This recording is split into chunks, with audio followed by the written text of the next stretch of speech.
Presiden Prabowo hargai pernyataan Forum Purnawirawan TNI.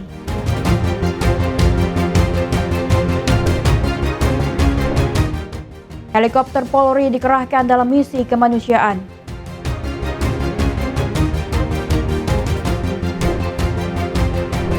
Kasus DBD di Jakarta Barat melonjak 2 kali lipat.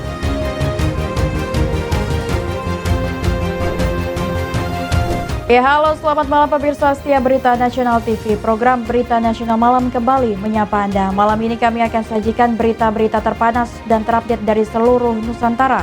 Mulai dari perkembangan politik, ekonomi, hingga isu sosial yang sedang hangat diperbincangkan. Bersama saya, Lydia Junita.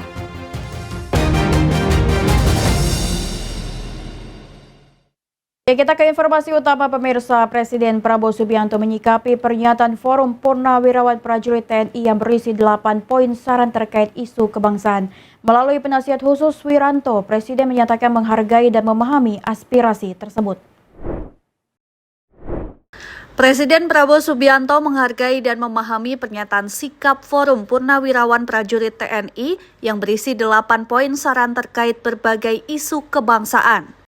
Hal ini disampaikan penasihat khusus Presiden Bidang Politik dan Keamanan Wiranto usai bertemu Presiden di Istana Kepresidenan Jakarta Kamis 24 April 2025. Wiranto menyebutkan Presiden Prabowo dan para purnawirawan berasal dari latar belakang dan pengabdian yang sama, sehingga memiliki perspektif moral yang sejalan. Karena itu Presiden memilih untuk mengkaji terlebih dahulu isi pernyataan tersebut sebelum memberikan tanggapan. Sebagai Kepala Negara sekaligus Panglima tertinggi TNI, Presiden Prabowo dinilai tidak bisa langsung menjawab usulan yang disampaikan, mengingat isu yang diangkat bersifat fundamental dan membutuhkan pertimbangan secara mendalam sesuai kerangka sistem ketatanegaraan. Wiranto juga menyampaikan pesan Presiden kepada masyarakat untuk tidak terpancing polemik di media sosial terkait pernyataan tersebut. Ia menegaskan bahwa penjelasan resmi akan disampaikan pada waktunya demi menjaga persatuan dan ketentraman di tengah masyarakat. Presiden memang menghormati dan memahami ya pikiran-pikiran itu. Karena kita tahu beliau dan para purnawirawan satu alma mater ya, satu perjuangan, satu pengabdian, dan tentu punya sikap moral yang sama ya dengan jiwa sabta marga ya dan sebuah prajurit itu. Ya. Oleh karena itu beliau memahami itu. Ya.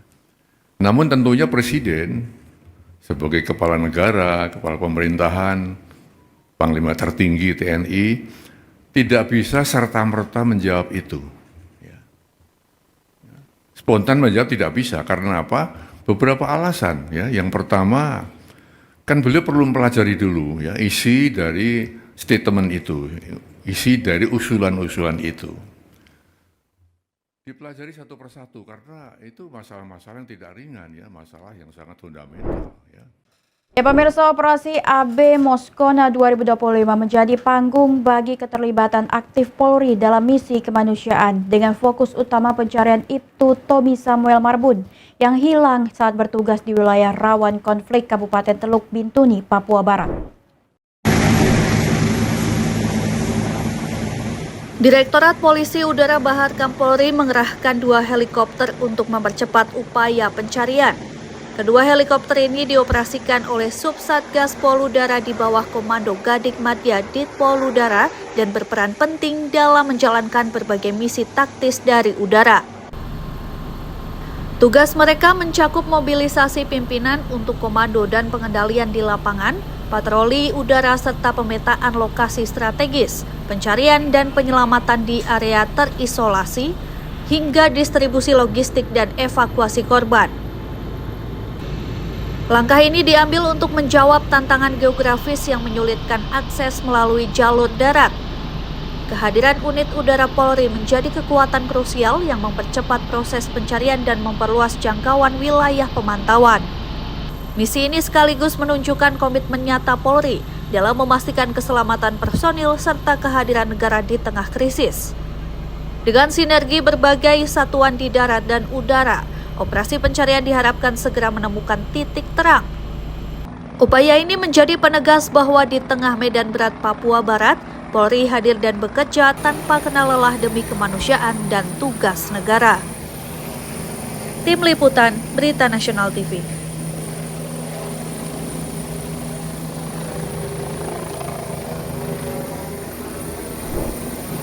Pemirsa, antusiasme warga dari berbagai wilayah DKI Jakarta memadati kantor Balai Kota DKI Jakarta untuk melamar sebagai pekerja penunjang publik atau PJLP.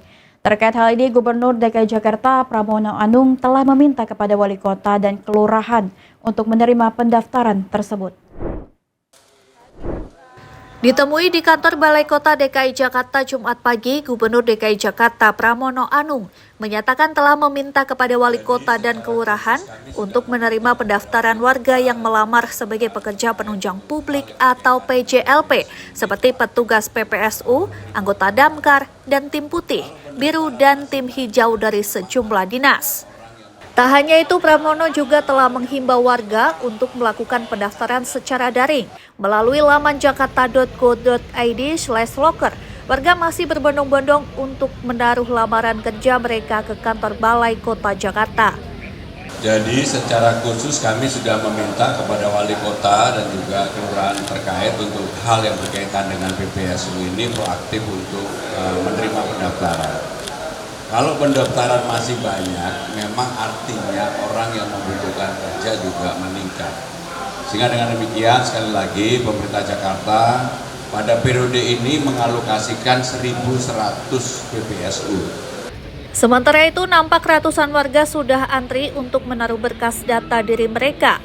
Salah satunya Yuli mengatakan berangkat dari rumah dari jam 5 waktu Indonesia Barat dan rela antri dari jam 7 waktu Indonesia Barat. Ia mengaku tidak mengetahui jika bisa mendaftar atau melamar di kantor wali kota serta kelurahan setempat. Sampai sini jam 7, dari rumah jam 5. Dari rumah jam 5. Ya. Ini apa yang disiapin buat syarat-syaratnya, Bu? Fotokopi KK, SKCK, fotokopi KTP, pas foto 4x6 2 lembar, 3x4 2 lembar, sama surat sehat. Oh. Puskesmas. Sebagai informasi, pemerintah Provinsi DKI Jakarta mengalokasikan 1.100 PPSU dan sejak Kamis kemarin tercatat warga yang hendak mendaftar untuk melamar tembus mencapai 7.000 warga dari berbagai daerah. Dari Jakarta, Mahendra Dewanata, Ade Chandra, Berita Nasional TV. Ya, dalam memperingati Hari Angkutan Nasional atau yang dikenal dengan Hari Transportasi Nasional di 24 April 2025, pemerintah Provinsi DKI Jakarta memberikan tarif gratis kepada sejumlah moda transportasi umum yang ada di Jakarta, seperti Transjakarta, LRT, dan juga MRT. Tentunya pemberlakuan ini sebagai bentuk apresiasi dan juga ajakan kepada masyarakat khususnya yang berada di Jakarta untuk memanfaatkan layanan transportasi umum yang telah disediakan oleh pemerintah. Dalam memperingati Hari Transportasi Nasional, pemerintah Provinsi DKI Jakarta telah memberlakukan tarif Rp1 kepada seluruh moda transportasi umum yang ada di Jakarta seperti Transjakarta, LRT, dan juga MRT. Tentunya pemberlakuan tarif Rp1 ini bertujuan untuk mengajak masyarakat untuk terus melakukan dan juga memanfaatkan moda transportasi umum yang telah disiapkan oleh pemerintah khususnya kepada masyarakat Jakarta. Dan pemberlakuan tarif Rp1 ini hanya berlaku 1 hari, tepatnya di tanggal 24 April 2025, yang juga telah diberlakukan sejak malam tadi, tepatnya di pukul 00.00 waktu Indonesia Barat hingga pukul 23.59 waktu Indonesia Barat. Dan bagi masyarakat yang belum pernah melakukan perjalanan moda transportasi umum di Jakarta, ini para masyarakat harus memiliki uang elektronik atau e-money untuk melakukan perjalanannya, seperti bisa menggunakan Jaklingko juga atau juga menggunakan kartu multitrip yang telah bekerjasama dengan MRT Jakarta, begitu pemirsa.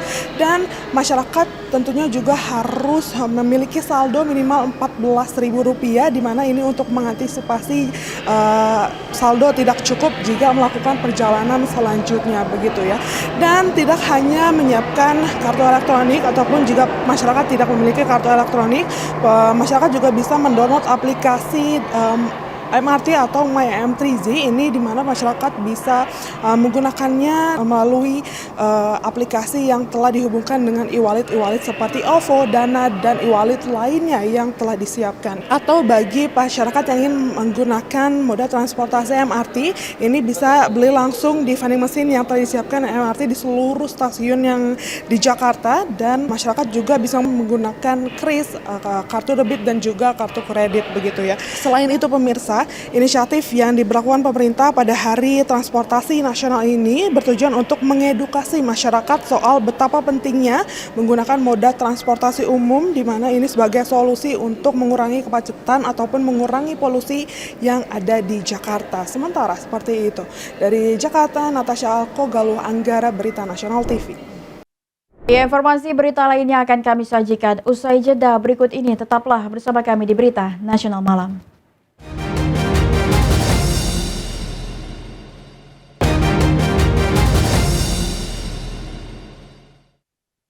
Ya pemirsa, tanggal 24 April 2025 merupakan momentum penting di mana Indonesia memperingati Hari Transportasi Nasional untuk meningkatkan kesadaran masyarakat tentang peran krusial transportasi umum dalam pembangunan nasional. Untuk membahasnya kami sudah terhubung dengan Dr. Ajat Wiratmah, pengamat kebijakan publik, anggota Masyarakat Transportasi Indonesia. Selamat malam, Mas.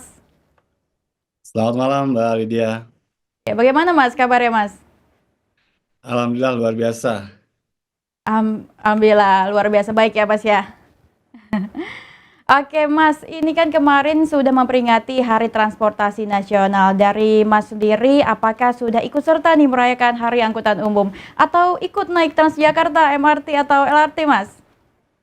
Baik, ini luar biasa ya. Kalau kemarin tanggal 24 itu, khusus di Jakarta, pemerintah ada kebijakan untuk memberikan tarif Rp1 untuk pengguna MRT, LRT, dan Transjakarta. Ini tentu angin segar ya untuk mendorong masyarakat untuk bisa menggunakan moda transportasi umum. Tapi tentu saja langkah yang dilakukan oleh pemerintah DKI Jakarta ini harusnya juga menjadi semangat bersama pemerintah daerah yang lain, Mbak Lydia. Karena memang kalau kita lihat, kalau bicara tentang transportasi umum kan kita tidak hanya bicara tentang Jakarta yang memang secara infrastruktur sudah jauh lebih baik dari provinsi yang lain. Tapi kalau kita bicara tentang angkutan nasional, berarti kan bicara tentang Indonesia. Dan kita tahu belum semua daerah, bahkan ada daerah yang belum memiliki moda transportasi yang layak bagi warganya. Tapi kalau kemarin kita lihat antusiasme masyarakat juga dalam menggunakan moda transportasi umum, khususnya di Jakarta, dengan adanya tarif Rp1, ini kan menunjukkan bahwa memang antusiasme masyarakat menggunakan moda transportasi umum itu sudah jauh lebih baik. Sekalipun kita tahu bahwa khusus di Jakarta kemacetan masih menjadi permasalahan karena memang untuk bisa mengalihkan pengguna kendaraan pribadi ke angkutan umum itu perlu banyak kebijakan juga yang mendukung itu, yang mendorong masyarakat untuk benar-benar bisa beralih dari moda transportasi pribadi ke moda transportasi umum. Saya sendiri dalam beberapa kesempatan menikmati Transjakarta dalam beraktivitas, kemudian juga LRT karena kebetulan tempat tinggal itu dekat sekali dengan stasiun LRT Jakarta. Jadi saya kalau kemana-mana, kalau memang tidak bisa dan harus ditempuh dengan taksi misalnya, saya menggunakan Transjakarta atau juga LRT. Ya, baik. Ya, baik Mas, ini kan tentunya peringatan ini menjadi simbol komitmen pemerintah dan masyarakat untuk menghargai betapa pentingnya sistem transportasi umum yang handal dan efisien bagi kemajuan bangsa. Nah Mas, ini adanya layanan gratis ini, apakah sekiranya transportasi umum ini masih menjadi pilihan utama masyarakat nih Mas? Ya memang harusnya pemerintah dalam hal ini bisa memberikan subsidi ya, dan memang sejauh ini untuk moda transportasi sebetulnya sudah ada subsidi dari pemerintah, baik itu moda angkutan darat atau juga kereta api gitu. Cuma besaran subsidinya ini yang memang dalam prakteknya memang harus juga melihat dari sisi ekonomi. Karena ada sebagian dari moda transportasi yang kalau terlalu besar gitu kan, beban yang harus ditanggung oleh pemerintah. Pemerintah sendiri belum eh, punya anggaran yang begitu besar juga untuk memberikan subsidi bagi moda transportasi umum. Tapi selayaknya ke depan harusnya sebagai bangsa yang terus akan maju begitu kan, semakin maju bangsanya maka semakin mudah orang untuk mengakses moda transportasi dan harusnya semakin murah. Karena ini salah satu cara juga untuk orang bisa beralih. Jadi ada alasan kenapa orang menggunakan moda transportasi umum selain nyaman, aman, dan juga terjangkau gitu. Jadi kalau kemarin dalam satu hari bahkan kalau di Jakarta ada tanggal 21 itu juga ada eh, kebijakan yang mendorong masyarakat untuk menggunakan moda transportasi umum dengan biaya yang murah ya Rp1 itu kan di Jakarta. Bagaimana dengan di yang lainnya? Karena kalau kita lihat bicara tentang minimnya moda transportasi umum di daerah itu benar-benar memakan kos bahkan penelitian mengatakan hampir 30% dari pendapatan masyarakat sekarang ini habis untuk kebutuhan transportasi mereka. Oke, baik. Bayangkan, selain kebutuhan pangan, kebutuhan papan yang mereka harus penuhi, jadi gajinya itu habis 30% untuk moda transportasi. Ya, karena memang minimnya transportasi publik. Jadi mereka menggunakan taksi yang sekarang kan banyak ya, taksi online gitu, atau juga menggunakan moda transportasi pribadi seperti sepeda Oke, baik. motor yang bebannya bagi ekonomi mereka kan banyak masyarakat itu karena tidak ada mobil itu pakai motor dan motornya tuh nyicil. Nah, itu pengeluaran yang menjadi beban masyarakat. Jadi harusnya memang pemerintah bisa membuat layanan transportasi umum yang memadai, yang murah gitu. Ya, Mas. Oke, ini kan ada juga nih dari Gubernur Jakarta juga mengambil langkah tegas nih, Mas. Salah satunya dengan mewajibkan aparatur sipil negara ASN di lingkungan Pemprov Jakarta juga menggunakan angkutan umum sepekan sekali. Bagaimana, Bang, menanggapi hal tersebut? Ya, kami menanggapi hal ini sebagai langkah yang positif ya. Artinya memang dalam hal ini pemerintah dan masyarakat transportasi Indonesia sejak awal juga mendorong para pejabat untuk bisa menggunakan moda transportasi umum dalam beraktivitas. Ini bagian dari kampanye mendorong masyarakat gitu ya. Gimana kita bisa mendorong masyarakat untuk menggunakan moda transportasi umum?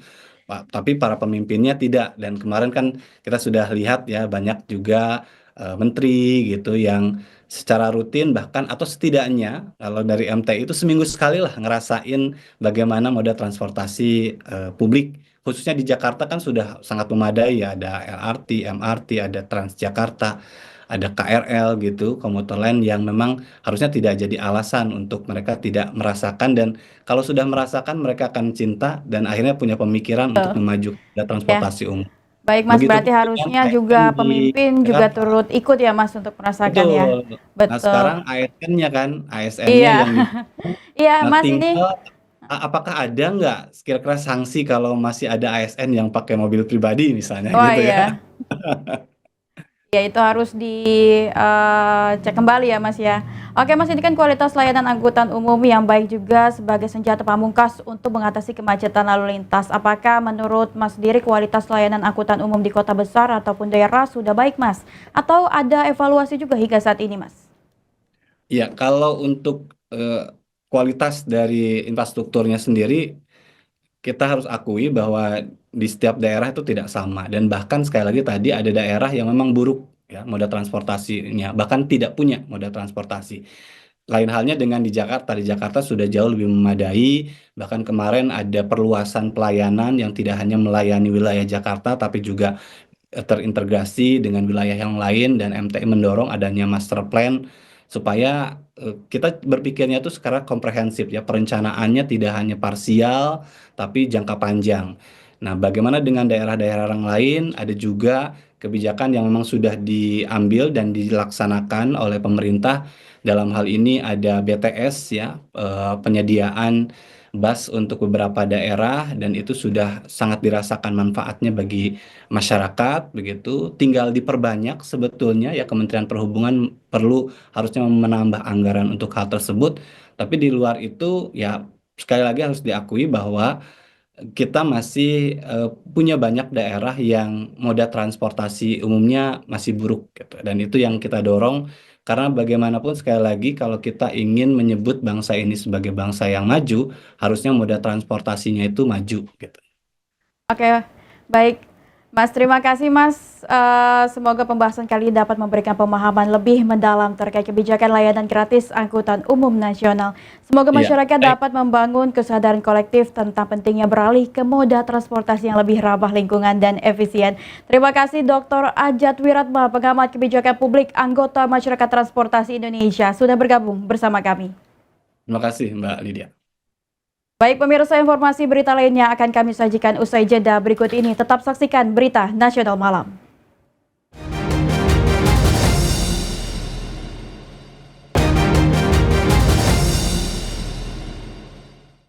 Ya pemirsa, Gereja Katedral Jakarta menggelar misa requiem untuk mendoakan arwah Paus Fransiskus yang dihadiri oleh Menteri Agama Profesor Dr. Kiai Haji Nasaruddin Umar dan sudah ada jurnalis Sanas Hairus dan juru kamera Angkada Agung di Gereja Katedral Jakarta. Berikut laporannya.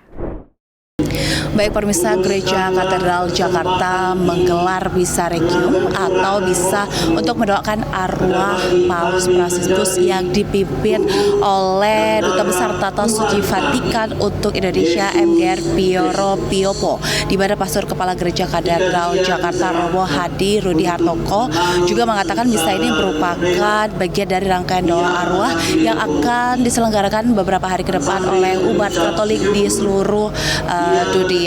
Dan Menteri Agama Profesor Dr.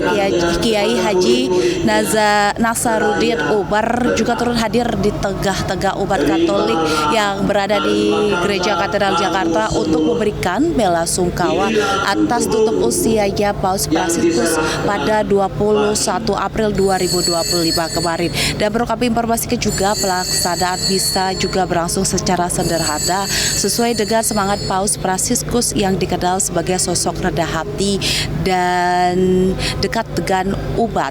Kesederhanaan tersebut dipastikan dengan tidak adanya liturgi khusus, tetapi akan dilangsungkan seperti arwah biasa dengan doa-doa khusus bagi mendiang pemimpin tertinggi Gereja Katolik. Hal ini dikarenakan Paus Fransiskus ingin dikenal sebagai gembala, bukan sebagai tokoh-tokoh yang dibesarkan. Demikian dari Jakarta, Sanas Kairus Angkada Agung melaporkan untuk Berita Nasional. Ya pemirsa, kasus demam berdarah Dengue atau DBD di Rumah Sakit Umum Daerah Taman Sari, Jakarta Barat mengalami lonjakan hingga 2 kali lipat. Menurut data terbaru, pihak rumah sakit mencatat ada 100 kasus pasien dengan gejala DBD yang menjalani perawatan intensif di ruang rawat inap.